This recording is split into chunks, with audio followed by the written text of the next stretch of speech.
Welcome back, Sapling here. Okay, not actually.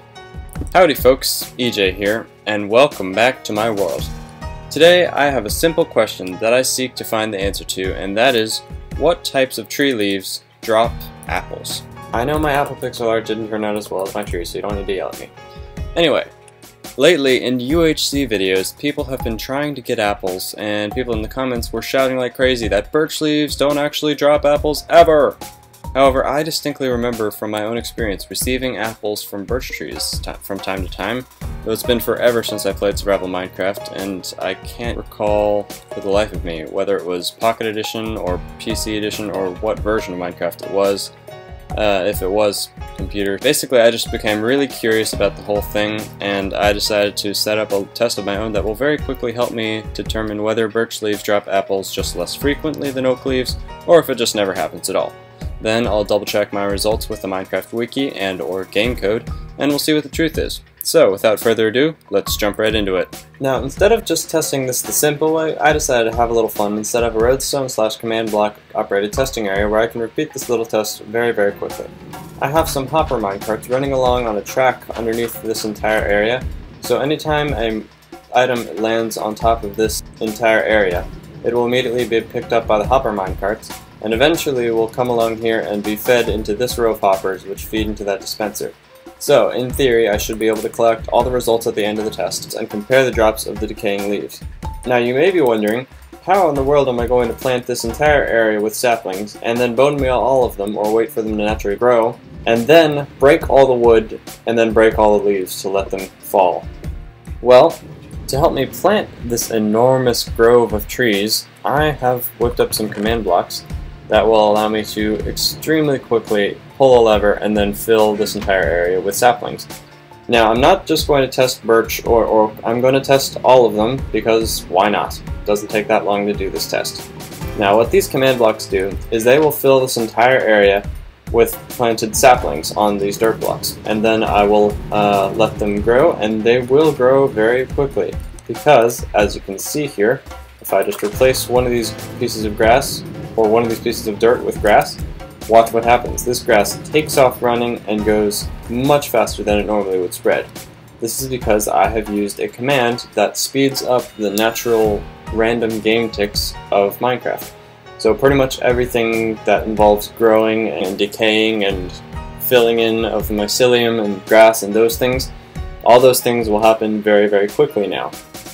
Now, let me show you the command that I used to do this. The command is game rule random tick speed. The baseline is 3. That's the way Minecraft normally works, with the regular speed of growing grass and regular speed of spawning zombie pigmen out of a nether portal and all that nonsense. But I have amped it up to a ridiculous 300. So now everything that I do happens super fast. For example, if I plant a tree, it will almost instantaneously grow, but don't take my word for it, I'll just show you. And then the way I'm going to get rid of this forest of trees after they instantaneously grow like crazy, I'm going to go into MC Edit and select all wood and replace it with air, so it will disappear very quickly. Then all I'll need to do is punch one of the leaf blocks, and all of the leaves will eventually receive a block update as they begin to decay like mad, dropping all their drops into the hopper minecarts, and then we'll analyze them at the end. I really don't expect any of these to drop apples except the oak leaves, because there actually are different types of leaves. Even though birch leaves and oak leaves look pretty much the same, they are different, and the game calculates them differently, so it is very possible that birch leaves don't actually drop apples. So, let's go ahead and get our command blocks out with our lever. Originally, I was going to plant each of these different tree types in these 6 sections because we have 6 different types of saplings that are available to choose from. However, the issue of cross-contamination of leaves growing over top of this quartz block and then breaking and having their drops land in the wrong section was too big a risk, so I decided to just do 6 runs with the same exact type of sapling each time and then compare the results afterward. And the forest immediately springs up due to the quick game roll. Look at that, that's amazing. We have like an insta-forest coming along very nicely. Wow. So now we just have a huge block of wood down there that we need to remove with MC Edit. the command block just says fill this area with saplings. When I pull the lever, here we go. Lovely trees. All our trees have grown. Now we're just going to have to hop into MCEdit and replace all the wood with air so that these leaves have nothing to sustain them and they will just decay automatically, and then we'll be able to collect all their drops in the hopper mine carts that are traveling along here. Unfortunately, there are a lot of saplings under here that haven't actually grown because they were immediately encased in darkness by other trees that were growing. So in MCEdit, I'm also going to need to replace these saplings with air as well so that they don't grow and mess up what's going on. Alright, we are now in MCEdit, and all I need to do is select a big area. I can select any subtype of wood, click replace, and I want to replace it with air. So let me hit replace. Now all oak wood in the area is going to be replaced with air. Now we are back in Minecraft. It looks like our forest is still here because we have not offered a block update yet, and it doesn't realize that it's supposed to explode. There are no wood blocks down here nourishing these leaves, and there are no saplings down there to grow and cause more trees to arrive. So when I break one of these leaves blocks, it should cause an enormous update of decaying leaves and falling everywhere. This actually might cause some lag. Oh wow. Here we go. Leaves are decaying like mad, and all of their drops should be collected by the hopper mine carts, and we'll be able to figure out what oak drops. Then I will repeat this test with all of the other types of... Wow, look how fast they decayed. That was pretty cool. So all their drops will be picked up momentarily by the hopper mine carts that are patrolling the underground area. Yeah, it looks like we found where the hopper mine carts are, traveling along here, picking up items like this as they go. So we should have the results momentarily. Now I'll go ahead and resume this process with all of the other tree types, and we will be on our way.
And the test is complete. I have torn down all of the forests of these various types of trees and collected the results in these chests. However, I also want to do another test where I just break only leaves, no trees at all, just a full block of leaves, and then I can vaporize them all and collect their results as well. And we'll see how that turns out. Here we are back in the world. Here are all the leaves, and we are ready to go. Let me just provide a block update, and we will watch these leaves get vaporized. Boom. Watch them go. It's kind of cool looking, huh? As you can see, I replaced the dirt so you can see the tracks. I did this on purpose because I decided to use a much easier method of transporting all these drops into a centralized location. Let me just get a chest, put it on top here, and that P. This will teleport all item entities to me, so I can instantly pick them all up. It looks like it dropped this much of everything. That's quite a lot of stuff. Now let's do the same thing for the next stacks of leaves. The reason I decided to do huge blocks of leaves as well was just to make sure that we got an even sample of what was capable of these types of leaves. By growing different forests, it had a whole bunch of different types of leaves, and there was a lot of room for error and confusion. So with this new method of breaking exactly 30,400 blocks for each type, all on a block like that, It was very controlled, and I teleported every single entity directly to the chest, so there's no chance of any of them despawning or disappearing. And that concludes our testing. We have tallied the results after breaking 30,400 blocks each in these huge squares of leaves that I have just done for each of the 6 types of leaves, and we grew a forest of each kind, though that was a different number of leaves breaking for each one, so I decided to make it more evenly. Now, I have tallied the results. If you had looked at the Minecraft wiki and tried to figure out what the results of this test would be, you would probably already know that there are only 2 types of leaves in the game based upon this test that drop apples, and according to the Minecraft wiki. And those 2 types of trees that actually drop apples are the oak and the dark oak. No other tree drops apples in the game. So those are my results, and that is my conclusion. That is all I have for you today. Hope you enjoyed this episode of Minecraft Mythbusting. If you did, go ahead and leave a like. Thank you very much for watching, and I will see you all later. Bye-bye.